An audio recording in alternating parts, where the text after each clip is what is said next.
बिहार की मेजबानी में खेला गया पहला खेलो इंडिया खेल 2025 समाप्त हो चुका है। फाइनल मेडल टैली फाइनल हो चुका है। ये बिहार में पहली बार जरूर हो रहा था, लेकिन देश के अंदर ये 7वीं बार हो रहा था। 2018 से लगातार हर साल हो रहा था, कोविड में एक साल नहीं हुआ था। लेकिन इस बार का जो खेल है वो बिहार के लिए विशेष है। उसके पीछे एक कारण तो ये है कि बिहार में हुआ है पहली बार, लेकिन उससे ज़्यादा भी विशेष तब बन जाता है जब इस मेडल टैली को आप गहराई से समझने का प्रयास करते हैं। जब इस मेडल टैली को आप सही से समझिएगा तो आपको पता चलेगा कि बिहार का ये 2025 का खेलो इंडिया खेल पूरी तरह से महिला केंद्रित रहा है। कैसे, वो हम आपको बताएंगे। 7 गोल्ड जीता है बिहार ने, और उस 7 में से 5 गोल्ड सिर्फ देश की कह सकते हैं या फिर बिहार की बेटियों ने जीता है, महिलाओं ने जीता है। और 7 में से 5 ये अपने आप में एक नया सामाजिक बदलाव की ओर कहीं ना कहीं इंगित कर रहा है। इसके अलावा जिन खेलों के अंदर बिहार ये मेडल लेकर के आया है वो खेल नहीं है जो बहुत ज़्यादा पॉपुलर है, जिसमें देश के अंदर जो है या फिर क्रिकेट हो गया, फुटबॉल हो गया, या फिर आपका बॉक्सिंग हो गया, या फिर कुश्ती हो गया। इस तरह के खेलों में बिहार को नहीं, देश को ओलंपिक में या फिर कॉमनवेल्थ में मेडल मिलता है, लेकिन इन खेलों में बिहार को नहीं मिला है। बिहार ने उन खेलों के ऊपर अपना कब्जा जमाया है जो पूरे देश में या फिर कह सकते हैं इंटरनेशनल लेवल पे ही उपेक्षित खेल है, जिसके बारे में शायद आप जानते भी नहीं हो। उदाहरण के लिए, आप भी बिहार के हैं, क्या आपने कभी सुना है कोई थांग ताकर नाम करके कोई खेल होगा? और यह है भी नहीं बिहार का, ये मणिपुर का खेल है, मणिपुर का पारंपरिक खेल है। और उस खेल के अंदर बिहार ने 2 गोल्ड मेडल लाया, और दोनों के दोनों गोल्ड मेडल यहाँ की बेटियों ने लाया है। तो ये एक तो उपेक्षित खेलों को इस खेलो इंडिया खेल में बिहार ने विशेष पकड़ बनाया है। दूसरा, इसमें पूरी तरह से महिला केंद्रित है। तीसरा, इसमें जो आपको समझने की जरूरत है कि बाकी जगहों पे भी खेलो इंडिया खेल हुआ है, चाहे फिर वो आपके उत्तराखंड हो या फिर तमिलनाडु में लास्ट ईयर पे हुआ है, हरियाणा में हुआ है, तो वहाँ पे ज़्यादातर जो खेल का ऑर्गेनाइजेशन होता है वो उस खेल परिसर में होता है जिसको सेंट्रल गवर्नमेंट या बढ़िया बना हुआ हो सेंट्रल गवर्नमेंट के द्वारा बनवाया, जैसे कि गुजरात में जो है वो स्टेडियम बनवाया गया सेंट्रल गवर्नमेंट के द्वारा 500 पौने 600 करोड़ रुपया दे करके। लेकिन बिहार के अंदर जितने भी खेलो इंडिया के इवेंट हुए हैं वो सारे के सारे उन खेल परिसर में हुआ है जो बिहार सरकार ने बनाया है। और एक और पक्ष है जिसको भी समझने की जरूरत है। देखिए, अगर रैंकिंग में अगर आप देखिएगा तो बिहार इस बार 15वें नंबर पे है, लेकिन ये जो रैंकिंग डिसाइड होता है वो इस बात पे तय होता है कि जिसके पास सबसे ज़्यादा गोल्ड होगा वो सबसे ऊपर होगा। अगर कोई भी राज्य 4 गोल्ड लाया है और अगर 40 रजत पदक ले आया है, लेकिन अगर कोई दूसरा राज्य 5 गोल्ड ले आया है और 0 रजत पदक लाया है, 0 कांस्य पदक लाया है, तब भी वो 5 गोल्ड वाला हमसे बेहतर हो कहलाता है। तो अगर आप टोटल मेडल जोड़िएगा कि रजत पदक, कांस्य पदक और गोल्ड मेडल, इन तीनों को जोड़ दीजिएगा तो बिहार जो है वो 9वें स्थान पे है। बिहार ने टोटल 36 मेडल लाया है, जिस 36 में से आपको 7 गोल्ड, 11 रजत यानी कि चांदी और 18 जो है वो ब्रोंज लाया है। इससे आप ये भी समझ सकते हैं कि कहीं ना कहीं बिहार टोटल मेडल तो ला रहा है, लेकिन जो ब्रोंज है उसको रजत में कन्वर्ट करने में थोड़ा सा असक्षम है, और जो रजत है उसको गोल्ड में कन्वर्ट करने में असक्षम दिख रहा है। तो अगर आने वाले खेलों में अगर बिहार ये कर पाता है कि जो गोल्ड में जो वो रजत ला रहा है, कांस्य ला रहा है, अगर उसको कन्वर्ट कर पाता है कुछ भी मेडल को, अगर वो 10 मेडल को भी सपोज कीजिए, अगर आप 10 मेडल को भी अगर बिहार कन्वर्ट कर देता रजत के को गोल्ड में, तो बिहार आज टॉप 10 में होता। और उम्मीद है कि जिस तरह का फंड एलोकेशन या जिस तरह का प्राथमिकता दिया जा रहा है बिहार में खेल में, चाहे फिर वो जितने परिसर वगैरह बन रहे हैं, तो हो सकता है, संभावना है कि आगे चल करके बिहार इसमें मेडल टैली में और भी ऊपर आए। तो एक ये भी इसमें देखने का है। अब उन लोगों का भी नाम जान लीजिए, हालांकि ये बहुत ही डेटा सेंट्रिक सा लगेगा आपको कि किसने किस खेल में कितना किया, लेकिन ये जानना भी जरूरी है। जानना इसलिए भी जरूरी है क्योंकि जब मैं कह रहा हूँ कि 7 में से 5 बेटियों ने, बिहार की बेटियों ने इस गोल्ड मेडल को लाया है, तो उसका नाम तो कम से कम जानना आपको बनता है। इतना तो कम से कम आप संयम रखिए कि उनके नाम को जानिए और समझिए।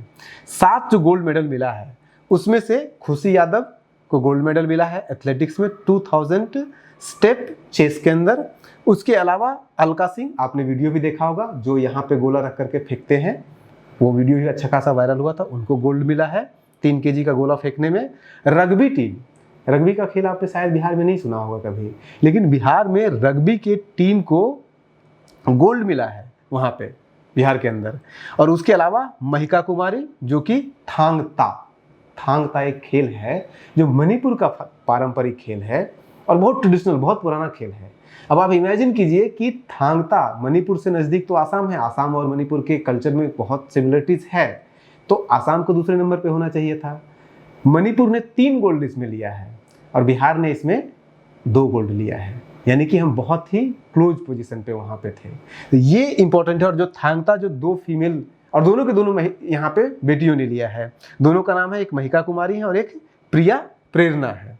और 2 जो मेल यानी कि लड़कों ने जो 2 गोल्ड लाया है उसमें से एक रग्बी टीम ने लाया है और एक जो है वो आपकी सेपाक थ्रो इसको बोलते हैं, जिसमें पैर से एक बॉल होता है, छोटा बॉल होता है, फुटबॉल जैसा ही होता है लेकिन छोटे साइज का होता है, वो एक खेल होता है, उसमें गोल्ड मिला है। हालांकि रजत पदक महिलाओं को मिला था, उसमें चूक गए। हालांकि इस खेल से बहुत एक्सपेक्टेशन है बिहार को, बहुत तेजी से इस खेल में बिहार ने आगे बढ़ा है। साइकिलिंग में बिहार को नहीं मिल पाया इस बार, हालांकि पिछले बार साइकिलिंग में 2 गोल्ड, पिछले बार टोटल 2 गोल्ड ही मिला था बिहार को और वो दोनों के दोनों साइकिलिंग में मिला था, लेकिन इस बार साइकिलिंग में एक भी गोल्ड नहीं मिला। उसके पीछे कारण ये भी हो सकता है, हमने एक और वीडियो आपको बना के दिया था कि किस तरह से साइकिलिंग का जो खेल हुआ है वो बिहार के किसी परिसर में नहीं हुआ, क्योंकि बिहार के अंदर एक भी साइकिलिंग का ट्रैक है ही नहीं। तो जब प्रैक्टिस ही नहीं हो पा रहा है, यहाँ पे हुआ ही नहीं खेल, दिल्ली में हुआ उसका खेल, तो थोड़ी सी संभावना कम हो जाती है उसमें, तो इसलिए साइकिलिंग में नहीं मिल पाया। लेकिन साइकिलिंग में भी हमें 2 रजत पदक मिला है। ऐसा नहीं कि हम गोल्ड से मिस किए हैं, लेकिन रजत पर रहे हैं, कंप्लीटली गायब नहीं हुए हैं। इसके अलावा और भी जो जैसे ब्रोंज है, अच्छा एक और भी है उसमें कि अगर आप ब्रोंज मेडल, जो सबसे छोटा मेडल कहते हैं, इसको कांस्य पदक कहते हैं, तो उसमें महिलाओं को मात्र 4 मिला है। यानी कि कांस्य पदक लेने में जो आगे कौन है वो लड़के हैं, और गोल्ड मेडल लेने में आगे कौन है, लड़कियां हैं, और रजत पदक लेने में भी लड़कियां आगे ही है। जैसे अगर आप देखिएगा तो रजत पदक जो टोटल मिला है उसमें से 3 और 3 6 लड़कियों ने लिया है और 5 लिया है लड़कों ने। यानी कि गोल्ड में लड़कियां आगे हैं, सिल्वर में आगे हैं और जाकर के कांस्य में पीछे हो गई है। तो कांस्य में ही तो पीछे हुई है ना, गोल्ड और इसमें तो आगे है। टोटल अगर आप देखिएगा तो 16 मेडल, टोटल 36 मेडल है टोटल में, आपका महिलाओं का कम है और उसके पीछे कारण है कि ब्रोंज उनका ज़्यादा है। तो टोटल 36 में से 16 जो है वो 16 दूनी 32, 16 जो है वो लड़कियों को मिला है और 20 मिला है लड़कों को। हालांकि जिस पुरुष प्रधान समाज में आप रहते हैं वहाँ पे अगर 16 और 20 का भी अगर बन रहा है रेशियो, तो ये अपने आप में बहुत बड़ा अचीवमेंट है। बिहार में या कहीं पे भी जो आपके पार्लियामेंट है वहाँ तो 30% आरक्षण, 33% आरक्षण की बात कर रही है, यहाँ तो 50% क्रॉस कर रही है। और अगर जिस तरह से राष्ट्रीय स्तर पर मेडल तालिका बनाया जाता है कि जो गोल्ड सबसे ज़्यादा लाएगा उसको सबसे ऊपर रखा जाएगा, तब तो फिर कहाँ 5 कहाँ 2, तब तो गोल्ड मेडल टैली अगर भारत सरकार बनाए तो उसमें तो टॉप पे बिहार की लड़कियां हैं, इसमें कहीं कोई डाउट नहीं है। तो ये एक डेटा था। इसके अलावा एक चीज़ जो और मैं आपको बताना चाहता हूँ वो इम्पॉर्टेंट है कि जब 2018 में ये खेलो इंडिया खेल शुरू हुआ था तो बिहार 29 देशों ने खेला था, 29 राज्यों ने खेला था, देशों ने नहीं, राज्यों ने इस खेल को खेला था और उस 29 में से बिहार 28वें नंबर पे था, यानी कि नीचे से हम दूसरे नंबर पे थे। उसके बाद फिर 19 में भी 28वें नंबर पे रहा है, 20 में भी 28वें नंबर पे रहा है, 21 में हुआ नहीं, 22 में जब हुआ तब भी 28वें नंबर पे रहा है, यानी कि लगातार 4 बार हम 28वें रैंकिंग में रहे हैं। और उसके बाद फिर इंप्रूवमेंट होना शुरू हुआ है। 2023 में हम 24वें नंबर पे आए, 2024 में 21वें नंबर पे आए और इस बार 15वें नंबर पे आए हैं। किसी भी राज्य के द्वारा 1 साल के भीतर 6 रैंकिंग का सुधार, ये अपने आप में बहुत बड़ा अचीवमेंट है। आप मेडल, टोटल मेडल के हिसाब से देखिएगा तो अभी 1 साल पहले 2024 में बिहार को कितना मिला था, टोटल मात्र 5 मेडल, 2 मिला था गोल्ड, 2 मिला था सिल्वर और 1 मिला था कांस्य, मात्र 5 मेडल। और इस बार का कितना है, 36 मेडल।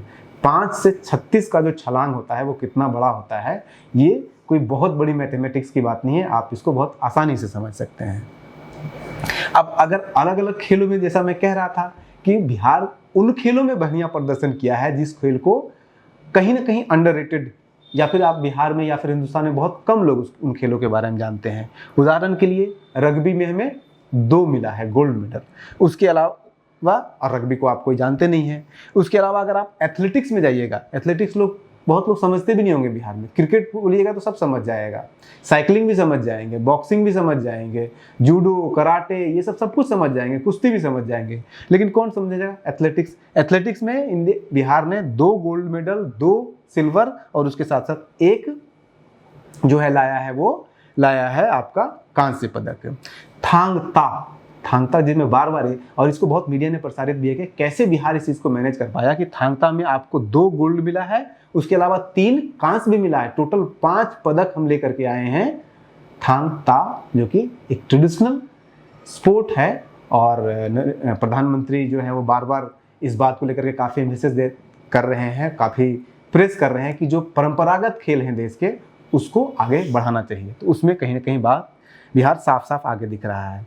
एक जो सेपाक थाव, जो सेपाक थाव उसको बोलते हैं, इस खेल से बिहार को बहुत उम्मीद है, क्योंकि बिहार अभी नेशनल गेम भी इस खेल में जीत चुका है अभी इसको। और अगर मेडल की संख्या देखिएगा तो बिहार नंबर 1 पे इसी खेल में है। टोटल 7 मेडल, किसी भी एक खेल में सबसे ज़्यादा मेडल जो है वो बिहार को इसी सेपक थ्रो में मिला है। 7 मेडल मिला है, जिसमें से कि 1 गोल्ड मिला है, 5 सिल्वर मिला है। इमेजिन कीजिए कि अगर ये 5 सिल्वर गोल्ड में कन्वर्ट हो जाता तो ये किसी भी राज्य के द्वारा किसी एक खेल में सबसे ज़्यादा गोल्ड दिया जाता। और सिल्वर और गोल्ड के बीच में बहुत एक मैच का डिफरेंस होता है जहाँ पे आप हारते हैं, और 1 मिला है कांस्य पदक, यानी कि टोटल 7 इनको मिला है। साइकिलिंग में पिछले बार हम 2 जीते थे, इस बार 2 गोल्ड जीते थे, इस बार 2 रजत जीते हैं, थोड़ा सा मिस किए हैं। इसके बाद फिर आपने सुना है गटका खेल में बिहार को मिला है 1 रजत 4 कांस्य पदक। जूडो, शूटिंग, ये सब तो अब देखिए, जूडो शूटिंग बिहार के अंदर, बिहार की एक बीजेपी की विधायक है श्रेयसी सिंह, वो खुद कॉमनवेल्थ में मेडल जीत चुकी है शूटिंग में। उनके पिताजी भी जो है वो नेशनल शूटिंग जो फेडरेशन है उसके प्रेसिडेंट रह चुके हैं। लेकिन पूरे बिहार में आज तक न उनके पिताजी न ये एक कोई शूटिंग जोन नहीं बना पाए हैं जहाँ पे कि हमारे खिलाड़ी प्रैक्टिस कर सकें। तो कहाँ से हम मेडल ले पाएंगे? शूटिंग में हमें मिला है मात्र 1 कांस्य पदक है, जबकि जिस तरह का विरासत है बिहार का, जिसने लोग यहाँ से निकले हैं, उस हिसाब से यहाँ पे होना चाहिए था। तो अभी नहीं है, लेकिन अगर सरकार इसको अगर सही से सही प्रोत्साहन देती है तो हो सकता है इसमें और ज़्यादा बेहतर किया जा सकता है। ऐसे ही आपको है एक यागसना है, उसके बाद वेट लिफ्टिंग में 1 हमें रजत मिला है। तो ये टोटल 36 टोटल मिले हैं। ये था खेलो इंडिया 2025 के ऊपर एक थोड़ी सी ज़्यादा गहराई से समझने का हमने प्रयास किया कि इस खेल के पीछे एक कहानी है, और वो कहानी कहीं ना कहीं इस कहानी को परिलक्षित कर रहा है, जिसको कहते हैं रिफ्लेक्ट कर रहा है कि जो पिछले 15-20 सालों के दौरान बिहार का डेवलपमेंट कितना हुआ है। मैं इस पर टिप्पणी नहीं करूंगा, लेकिन इतना तो जरूर टिप्पणी करने लायक है कि बिहार में एक वुमेन सेंट्रिक डेवलपमेंट का काम किया गया है। चाहे फिर वो पंचायत में आरक्षण हो, चाहे फिर वो साइकिल योजना हो, चाहे फिर जितनी भी योजना है, उस पर मैं नहीं जाऊंगा, वरना आप मुझे कहिएगा कि मैं जेडीयू का पीआर हो गया, नीतीश कुमार का पीआर हो गया। लेकिन जो है रियलिटी एक्सेप्ट करना चाहिए, और उसी का तो रिफ्लेक्शन है ना कि 7 में से 5 गोल्ड जो है वो बिहार की लड़कियां जीत रही है, बिहार की बेटियां जीत रही है। ऐसे ही तो कोई हवे में कोई चीज़ तो होता नहीं है। आप बने, और इनको अच्छा एक चीज़ और है, ये जितने भी गोल्ड वगैरह लाए हैं मेडल, इन सबको बिहार सरकार की तरफ से नौकरी भी मिलने वाली है। तो आप बने रहिए न्यूज़ सेंटर के साथ। नमस्कार।